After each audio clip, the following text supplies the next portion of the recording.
Olá! Abordamos na aula anterior os problemas de programação linear, ocasião em que mencionamos os métodos de resolução dessa classe de problemas, a saber, o método gráfico, o método analítico e o método computacional. Ilustramos também por meio de um exemplo de otimização a resolução de um problema desses utilizando o método gráfico. Hoje iremos estudar o método analítico, também denominado método simplex. No que consiste o método simplex? O método simplex corresponde a um método algébrico implementado por meio de um algoritmo. Algoritmo esse descoberto em meados do século passado pelo americano George Dantzig e agora nos anos 2000 foi eleito pela publicação internacional Computing in Science and Engineering como um dos 10 algoritmos mais importantes do século XX, dada a grande aplicabilidade que esse método possui. Mas afinal, no que consiste o método simplex? Vimos na aula passada um exemplo específico de um problema de programação linear, que é este que está posto aí, formado por uma função objetivo a ser maximizada e um conjunto de restrições técnicas que incluíam sinais de desigualdade do tipo menor ou igual, com coeficientes não negativos à direita das inequações. Esse problema foi dito estar em sua forma padrão, e é partindo dele que nós vamos tentar estabelecer uma estratégia para a resolução desse tipo de problema matemático. Nós temos que perceber aí que nós temos um conjunto de inequações a serem resolvidas. A álgebra linear, que ela é um importante ramo da matemática, estabelece métodos para a resolução de problemas de sistemas de equações lineares e não de inequações. Então, qual será a nossa estratégia? Transformarmos essas inequações em equações, de modo a utilizarmos os recursos da álgebra linear para resolver o problema. Adotaremos a seguinte estratégia. Como nós temos um conjunto de inequações, nós vamos criar um conjunto de variáveis residuais e introduzi-las do lado esquerdo das inequações de modo a torná-las iguais àquelas grandezas que estão do lado direito. Por exemplo, a primeira inequação, nós vamos criar uma variável residual x3, vamos introduzir do lado esquerdo da inequação, tornando isto que é uma inequação, uma equação matemática.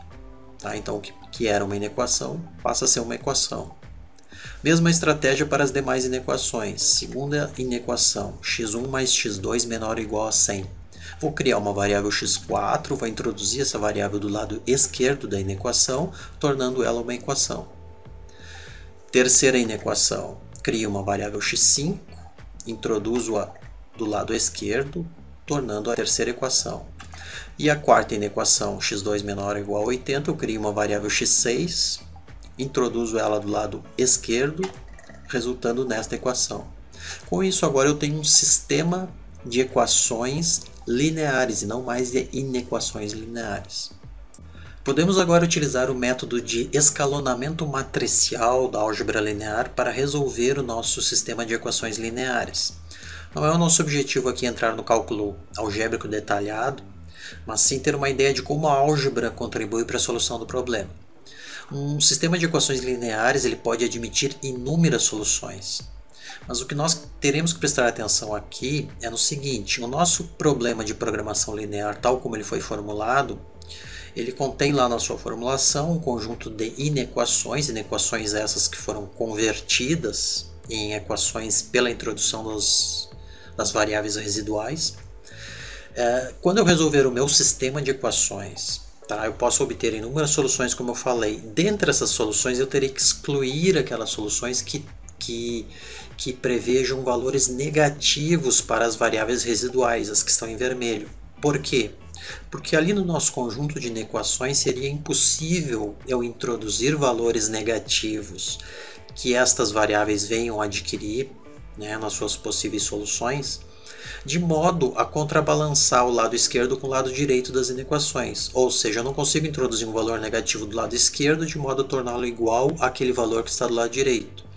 Então, valores negativos dentro das possíveis soluções que eu venha a obter a partir da resolução do meu sistema de equações lineares, eles são possíveis dentro da resolução do sistema linear, mas incompatíveis com o problema de programação linear. Tá? Essas respostas negativas, portanto, terão que ser excluídas. As variáveis x1 e x2, eu já tinha a previsão de que elas fossem não negativas. Agora, a x3, x4, x5 e x6 também. Com isso, o meu problema completamente formulado fica assim. Um sistema de equações lineares cujas variáveis sejam todas positivas ou zero, tá? Mas, enfim, que sejam não negativas. O que nós temos então a partir da forma padrão do nosso problema de programação linear é uma nova formulação em termos de equações, muitas vezes referida como o sistema canônico da forma padrão, a partir do qual nós deveremos buscar a solução do nosso problema original. De posse do problema reformulado, o que temos que fazer agora é resolver esse sistema de equações lineares e, dentre as soluções, escolher aquela que maximize a função objetivo. No quadro a seguir, nós temos todas as soluções que resultaram da resolução do sistema. Tá? É como se nós tivéssemos implementado um método da álgebra linear, gerado cada solução e posto aí nesse quadro. Temos ali algumas soluções que são incompatíveis, porque apresentam valores negativos para algumas variáveis, duas soluções impossíveis e algumas soluções viáveis. Dentre essas viáveis, que são candidatas à solução do problema, temos aquela número 4, que apresenta ali um valor resultante de 76.000 unidades monetárias para o z, portanto um valor máximo, colocando essa solução 4 como a solução ótima do problema. Tá? Os valores das variáveis estão expostos ali naquela coluna mais larga. O que o método simplex faz? O que o método simplex faz é percorrer a região das soluções viáveis e determinar exatamente aquela solução que é ótima, tal qual nós fizemos lá no método gráfico, né? Só que lá nós estávamos enxergando o espaço de soluções por meio de um gráfico, né? E fomos percorrendo visualmente os vértices da linha poligonal, escolhendo aquela solução que era ótima. Aqui nós temos um quadro, tá? O que acontece? Esse método ele se tornará inviável se nós tivermos um número muito grande de variáveis e, consequentemente, de equações. Nós teríamos muitas soluções, dezenas ou mesmo centenas de soluções do sistema linear para daí investigar quais daquelas seriam as viáveis e quais seriam as ótimas. Então, o que o algoritmo simplex faz é já percorrer esse espaço de soluções e nos dar diretamente a solução ótima. Como que ele faz isso? Por meio de um algoritmo posto numa forma tabular, que é o que nós vamos ver agora.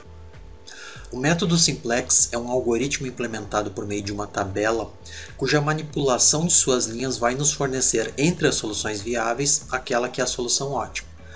Então, como deveremos proceder? De posse do nosso problema, nós deveremos criar uma tabela, tá? Desta forma, onde vemos organizados ali na linha superior, nas colunas centrais, as variáveis do problema. Na última coluna, as constantes do sistema de equações que deverão ser alocadas ali. E na primeira coluna, uma coluna denominada base. Tá? Nessa coluna, nós colocaremos ali na linha 0 o z, correspondente à função objetivo, e abaixo do z, aquelas variáveis que entraram posteriormente no problema, tá? As variáveis x3, x4, x5 e x6. Se olharmos do ponto de vista do sistema linear de equações, nós vemos que naquela porção correspondente às variáveis residuais, a submatriz formada pelos coeficientes correspondentes a essas variáveis formam o que nós chamamos de matriz identidade.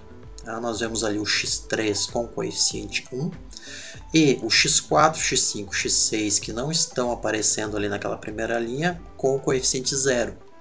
Da mesma forma, o x4 com o coeficiente 1 na segunda linha e as demais variáveis que não estão aparecendo ali na segunda linha com o coeficiente 0.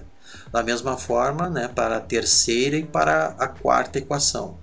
Tá? Então nós vemos aquela submatriz ali correspondente àquela parte do sistema como uma matriz identidade, tá? Onde temos elementos 1 na diagonal e 0 fora da diagonal.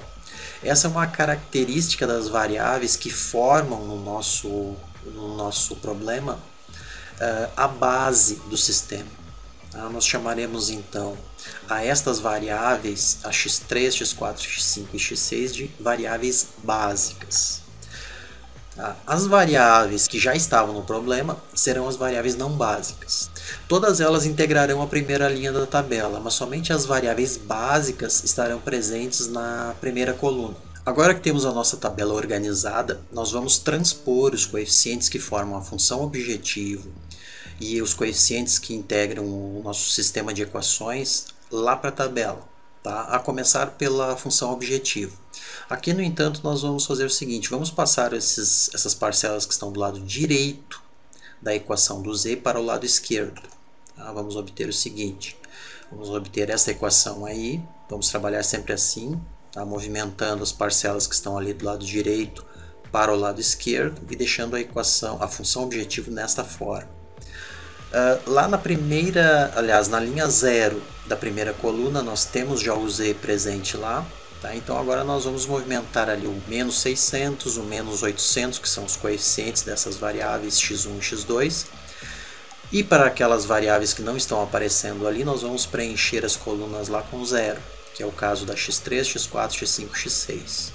Tá? E o coeficiente que aparece à direita, ali na equação, nós vamos preencher lá na última coluna. Tá? Então vamos ficar com a linha 0 preenchida desta forma. Agora, restrições técnicas. Vamos pegar ali a primeira equação e vamos transpor também os coeficientes dela lá para a linha 1 da tabela.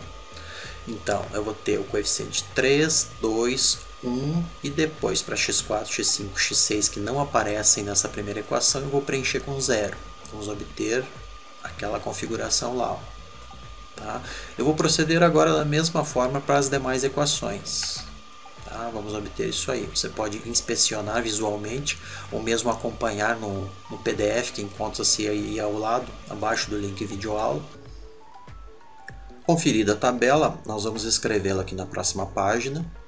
E a partir de agora vamos trabalhar apenas com a forma tabular. Vamos dar partida às instruções do método simplex, que são operações entre linhas dessa tabela.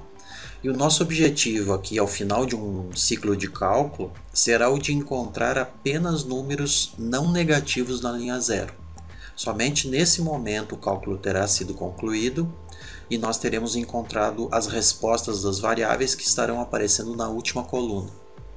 Iremos realizar então um ciclo de cálculo, ao final do qual teremos gerado uma nova tabela.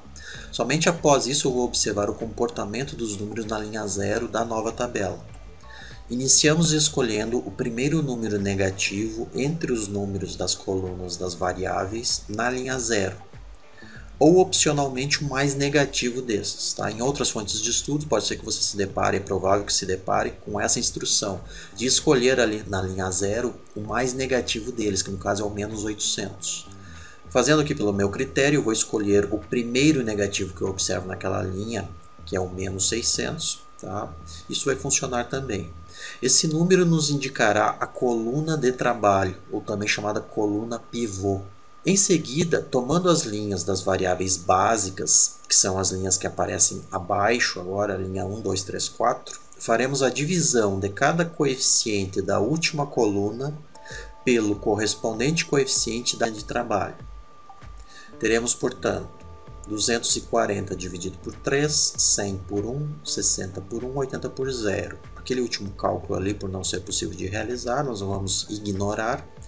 E vamos escolher agora o menor desses resultados. O menor desses resultados vai nos indicar a chamada linha pivô. Tá? Que no nosso caso aqui vai ser a linha 3. Na intersecção da coluna de trabalho com essa linha pivô, que nós identificamos como sendo a linha 3, nós teremos o elemento pivô, que vai ser o número 1. Temos então como linha pivô a linha 3 e como elemento pivô o número 1. Dividindo agora cada elemento dessa linha pelo elemento pivô, nós iremos obter a nova linha pivô daquela nova tabela a ser gerada. Nesse caso aqui a antiga linha pivô e a nova linha pivô serão iguais em função do elemento pivô ser o número 1. Feito isso, nós já temos calculada a linha 3 da nova tabela. O que precisamos fazer agora é calcular as demais linhas da nova tabela, a linha 0, 1, 2 e 4. Vamos fazer isso seguindo essa fórmula. Diz assim, a nova linha I vai ser igual à antiga linha I menos o coeficiente da linha I da coluna pivô vezes a nova linha pivô. Bom, vamos realizar esse cálculo aí no detalhe. Vamos puxar a tabela aqui para o topo da nova página e vamos calcular a nova linha 0. Tá? Então, seguindo a nossa fórmula, que diz o seguinte, que a nova linha 0, no caso, terá que ser igual à antiga linha 0 menos o coeficiente da linha 0 da coluna pivô vezes a nova linha pivô, nós teremos o seguinte, antiga linha 0 é aquela que está lá no topo. Tá? Nós vamos escrever ela então aqui nessa nova tabelinha. E vamos subtrair daquele coeficiente da linha 0 da coluna pivô, que é o menos 600, multiplicado pela nova linha pivô, que é aquela que nós calculamos no passo anterior. Então essa segunda linha que está aparecendo aí é o resultado dessa multiplicação. Subtraindo essa pela de cima, nós teremos a nova linha 0. Tá? Nova linha 1. Então, seguindo aqui a instrução da fórmula de novo, nós teremos a nova linha 1 igual à antiga linha 1, que é aquela linha que aparece lá na linha 1 da antiga tabela, menos o coeficiente da linha 1, que nesse caso vai ser o número 3, vezes a nova linha pivô, que é aquela que calculamos no passo anterior. Teremos isso aí. Então teremos essa nova linha 1 como essa linha que aparece aí na terceira linha. Seria conveniente que você acompanhasse esses cálculos por meio desse PDF que está aí ao lado abaixo do link videoaula, prestando atenção particularmente nesse sinal negativo, nessa subtração que estamos fazendo entre linhas. Esse sinal negativo combinado com o sinal dos coeficientes que aparecem na segunda linha, eles podem, se não feito com cuidado, eles podem alterar o resultado na terceira linha, tendo impacto justamente lá na nova tabela que iremos gerar. Tá? Fica aí então a dica. Vamos calcular então a nossa nova linha 2. A nova linha 2, segundo a nossa fórmula, vai ser igual à antiga linha 2 menos o coeficiente presente na linha 2 e na coluna pivô multiplicado pela nossa nova linha pivô calculada no passo anterior. Então teremos isso aí, ó. Nova linha 2 vai ser igual à antiga linha 2 menos 1 vezes a nossa nova linha pivô, que resultará nesse resultado que está presente na terceira linha. Nova linha 4 vai ser igual à antiga linha 4, que está presente ali na tabela, menos aquele coeficiente 0, que é o correspondente coeficiente da coluna pivô, vezes a nossa nova linha pivô calculada lá naquele passo anterior.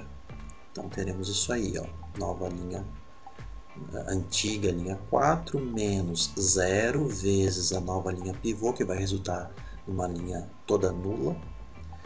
Quando feita a subtração, teremos ali a nova linha 4. Ok? Então temos aí calculadas todas as linhas. A linha 0, 1, 2 e 4. E a linha 3 nova será a linha pivô que nós já tínhamos calculado antes. Então agora podemos montar a nossa nova tabela. Que será essa tabela aí? De posse da nossa nova tabela, nós iremos agora confrontá-la com a tabela original. Duas colocações importantes terão que ser feitas. A primeira, relativa à alteração da base. A base é alterada na realização do ciclo de cálculo. E isso é determinado pela escolha da coluna de trabalho e da linha pivô. A coluna de trabalho e a linha pivô irão determinar nesta ordem a variável que entra na base e a variável que abandona a base. Então o x1, como encabeçava a coluna de trabalho, entrou na base e o x5, que iniciava a linha pivô, saiu da base. Por isso ali na primeira coluna da nova tabela, nós vemos presente o x1, não mais o x5. Então temos ali uma nova base. A segunda colocação diz respeito à linha 0 da nova tabela. Para o cálculo estar encerrado, nós temos que chegar ao final de um ciclo e termos ali apenas números não negativos. Isso indica que temos que gerar mais um ciclo de cálculo, repetindo o procedimento anterior. Tomando a nossa nova tabela, nós iremos realizar agora o mesmo procedimento realizado no ciclo anterior. Vamos observar ali na linha 0 o primeiro número negativo que ocorre, que é o menos 800. e vamos tomar a segunda coluna como coluna de trabalho, ou coluna pivô. Tá? A partir daí nós vamos dividir os coeficientes que estão presentes na última coluna da tabela pelos coeficientes da coluna de trabalho. Iremos obter então isso aqui, 60 dividido por 2, 40 por 1, 60 por 0, 80 por 1. Com exceção ali do terceiro cálculo que não podemos realizar, a primeira das contas ali vai nos indicar a linha pivô, como linha numerada como 1. Tá? Então a linha 1 é a nova linha pivô e o elemento pivô é o número 2. Então temos aí, o que nós fazemos agora? Vamos dividir essa linha pivô pelo elemento pivô para resultar na nova linha pivô a ser integrada na próxima tabela. Então, resultado dessa divisão dos elementos da linha pelo elemento pivô, vamos ter essa nova linha pivô aí. Vamos utilizar agora a linha pivô para calcular as linhas restantes. A linha pivô é a número 1, então nós temos que calcular agora a linha número 0, a 2, a 3 e a 4. Vamos utilizar a nossa fórmula, carregando a tabela aqui para a próxima página. Então vamos partir do cálculo da nova linha 0. Dada a fórmula, a nova linha 0 vai ser igual à antiga linha 0 menos o coeficiente da linha 0 da coluna pivô multiplicado pela nova linha pivô. Fica assim, ó, antiga linha 0 lá em cima, tá? Menos, então o coeficiente da linha 0 da coluna pivô é o menos 800, multiplicado pela nova linha pivô, que é o que calculamos no passo anterior. Nós vamos ter aquela segunda linha ali da tabelinha. Fazendo a subtração entre a primeira e segunda linha, nós temos lá embaixo então a nova linha 0. Nova linha 2, da mesma forma. Vamos pegar a antiga linha 2 e subtrair do coeficiente da linha 2 da coluna pivô multiplicado pela nova linha pivô. Tá?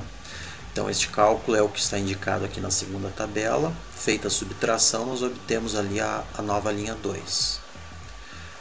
Nova linha 3. Então vamos pegar a antiga linha 3 menos o coeficiente da antiga linha 3 lá é o 0.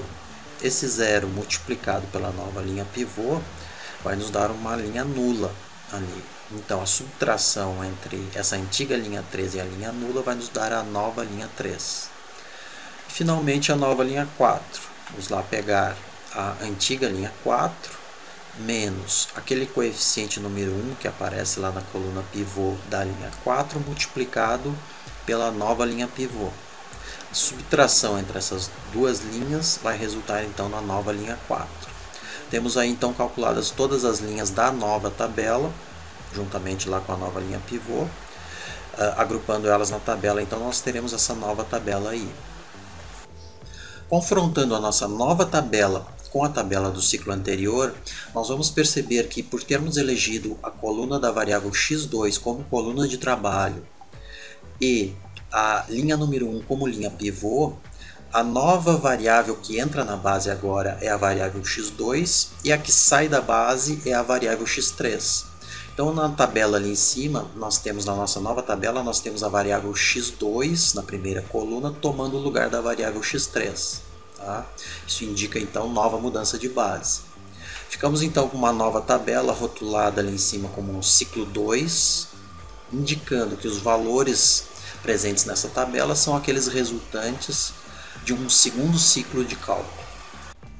Inspecionando a linha 0 dessa nossa nova tabela, nós vamos ver que persiste ali um número negativo, nos indicando a necessidade de realização de um novo ciclo de cálculo. Eu vou adiantar aqui a tabela resultante do ciclo 3 de cálculo, que é esta aí que estamos vendo, que por sua vez também contém um número negativo na sua linha 0. Tá? Isso nos indica a necessidade da realização de um ciclo final de cálculo, que vai resultar nessa tabela do ciclo 4 que estamos vendo aí. Essa sim, apenas com valores não negativos na sua linha 0. Eu não vou realizar aqui a demonstração dos cálculos do ciclo 3 e 4, porque o procedimento é análogo àquele que fizemos no ciclo 1 e 2, trocando aí apenas os números, tá? Então eu recomendo a você que faça essa conferência a partir do material que está na janela ao lado, tá? Para constatar que de fato essa tabela que você está vendo agora é a tabela final que encerra então o cálculo do algoritmo simplex. De que forma nós vamos ler a solução nessa última tabela? Nós vamos olhar para a primeira e para a última coluna. Tá? As respostas estão contidas nessas duas colunas. Olhando lá na última coluna, primeira linha, nós vemos o valor 76.000, tá? Correspondendo à função z presente na coluna base, na primeira coluna da tabela. Tá? Então, o valor ótimo da nossa função objetivo é lido assim: z, primeira coluna, igual a 76.000 presente lá na última coluna. Os valores que aparecem abaixo dos 76.000 são as respostas das variáveis da coluna base. Tá? Então, x2, x5, x1 e x3 têm como respostas aqueles valores presentes lá na última coluna abaixo do 76.000. Solução, portanto, fica desta forma, sendo que as variáveis x4 e x6, por não figurarem como variáveis básicas nessa última tabela, terão como resposta o valor 0. Partindo, portanto, da forma padrão do nosso exemplo de programação linear, o modificando por meio da inserção das variáveis residuais e a seguir aplicando o método simplex, nós geramos a seguinte solução. Isto encerra então a nossa primeira exposição sobre o método analítico. Na aula que vem nós veremos como utilizar o mesmo método simplex para resolver problemas de programação linear em sua forma não padrão.